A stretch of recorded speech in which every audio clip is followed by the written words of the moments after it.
Mr.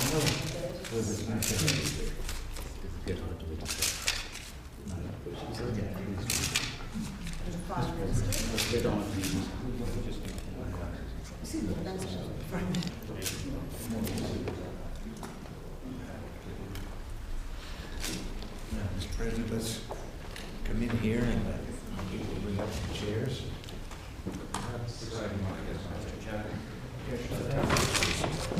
TV cameras come in, and so I guess before we get down to any serious discussion, because they always bring their microphones with them, that we'll let them take their pictures. It takes 3 groups to get them in.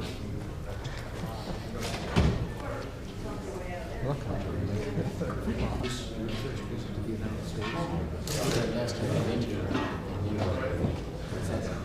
Last time I met you in New York.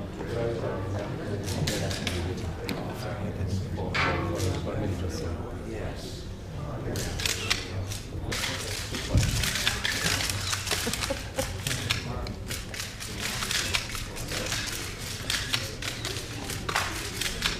Update on the situation in Grenada as far as the casualty figures are concerned. Do you know of no casualties, Mr. President? Do you know of no casualties?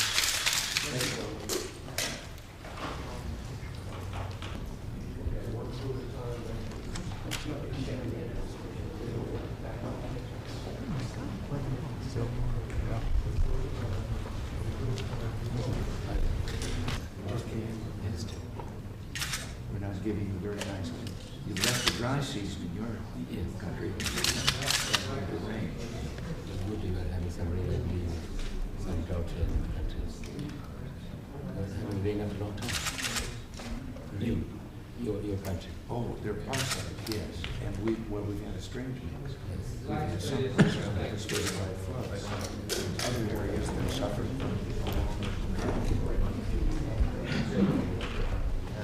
And some of them in the same states. Our 50 states. Drought and flood. It's signed disaster programs for a single state.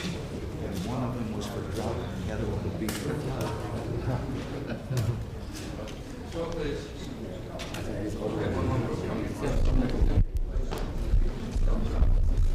The portion which is drought, the southern portion is flood. It's similar, it's same time. Change the weather.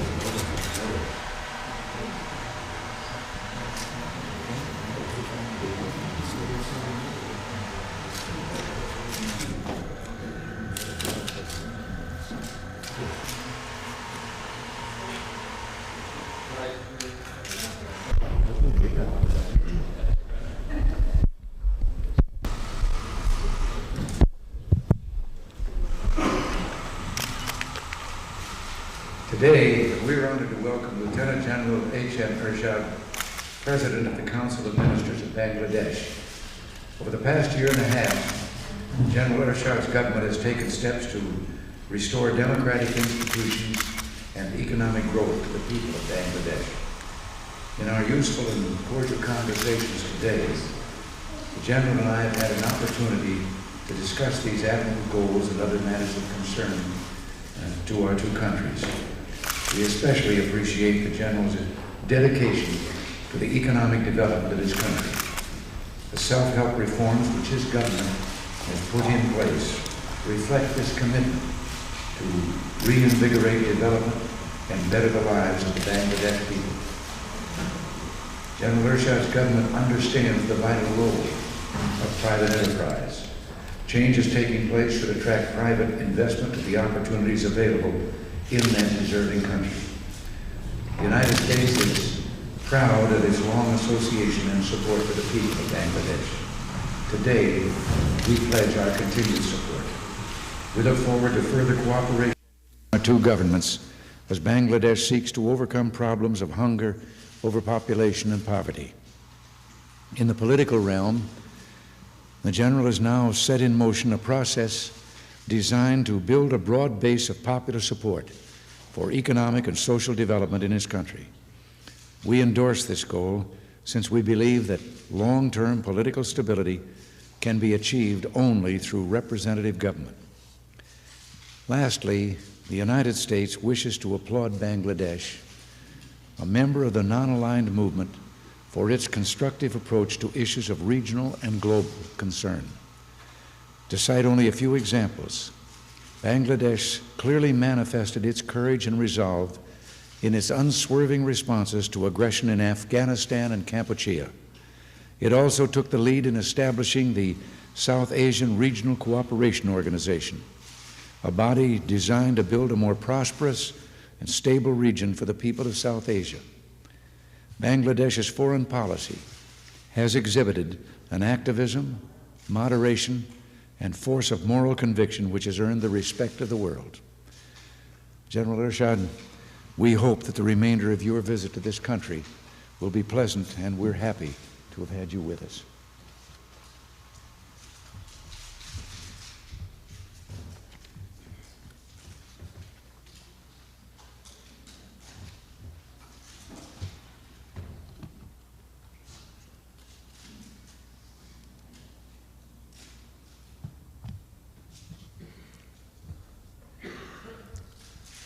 Excellency, President Ronald Reagan, distinguished representative of the United States news media, ladies and gentlemen.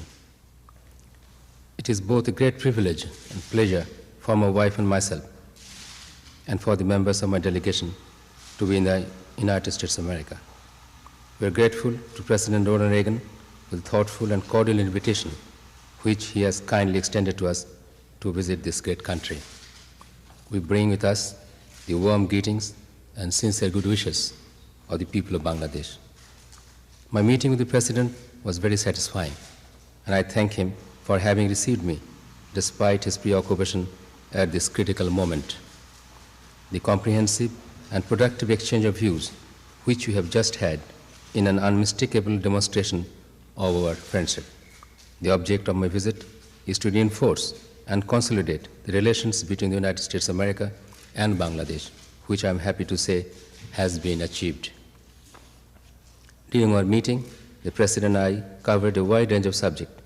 It gives me great pleasure to say that we have had the opportunity of reaffirming our two countries' shared perceptions and close identity of interest in strengthening the process of peace, progress, and prosperity for mankind. I have apprised the President of the intensive development activity which my government has undertaken to improve the quality of life of our 95 million people, a large majority of whom live in rural Bangladesh. I have explained that my government is committed to laying firm political and economic foundations for long-term development and social benefits for our people.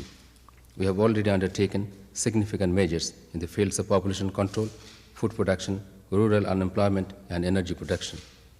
This has involved the organization and decentralization of our administration, the streamlining of our judiciary, and extensive work aimed at reviewing colonial laws on the one hand and our outdated education system on the other. We hope, sir, that these basic inputs will substantially reinforce the base we must have for the restoration and maintenance of democratic values which are integral to our society. We are about to launch ourselves into local government elections this winter, followed by elections at progressively higher political echelons throughout 1984, leading to the elections to our parliament in March 1985. Over 40 million people will go to the polls, not merely to elect their representative, sir, but to lay the political and economic foundation for our future, to enable our people to live freely and to live with honor and dignity by the grace of God. The President and I have agreed to explore possible ways and means towards further strengthening the close bonds of friendship and cooperation between our two countries. Indeed, I am most grateful to you, sir, for the deep and abiding interest you have personally shown in the welfare and progress of our people, and for the moral support and economic assistance which have been extended to us. As members of the Organization Islamic Conference, the Non-Aligned Movement, and the Commonwealth, and till recently as chairman of the Group 77, Bangladesh firmly believes that the current international economic situation needs the closest vigilance by the whole community of nations, recognizing that interdependability is indispensable as a way of life in the day and age. The role of the United States is a crucial and critical one in this regard. And it is indeed a matter of great satisfaction that the President and I, in discussing these issues, fully agreed that global peace and stability is closely interlinked with the need to restore confidence in the current economic climate in both developing and developed countries. We in Bangladesh deeply appreciate the important and vital role of the United States in upholding the principles of maintaining peace and stability in the world as enshrined in the Charter of the United Nations, and warmly welcome your recent reassuring statement in the United Nations General Assembly in this regard. I'd like to mention here that I have conveyed to the President our profound sorrows and anguish at the tragic loss of life in the recent events in Beirut. We share your grief, and on behalf of my government and people, I extend our heartfelt condolences to the families of the deceased. My wife and I have been deeply touched by the overwhelming hospitality extended to us and the members of our delegation. Our stay in the U.S. capital, the beautiful city of Washington, though short, has been most pleasant and rewarding. I have no doubt that I speak on behalf of all of us when I say that we shall treasure these happy moments and cherish the memory of your warm friendship. During our meeting, I've extended our most cordial invitation to the President to pay a state visit to Bangladesh as early as is convenient. It is my sincere hope that you will visit our country soon and see for yourself the high esteem in which you are held and the enormous fund of goodwill that exists in Bangladesh for your people. Mr. President, I wish you good health, happiness, long life, and every success. And I thank you, ladies and gentlemen of the media, for your time and patience. Thank you.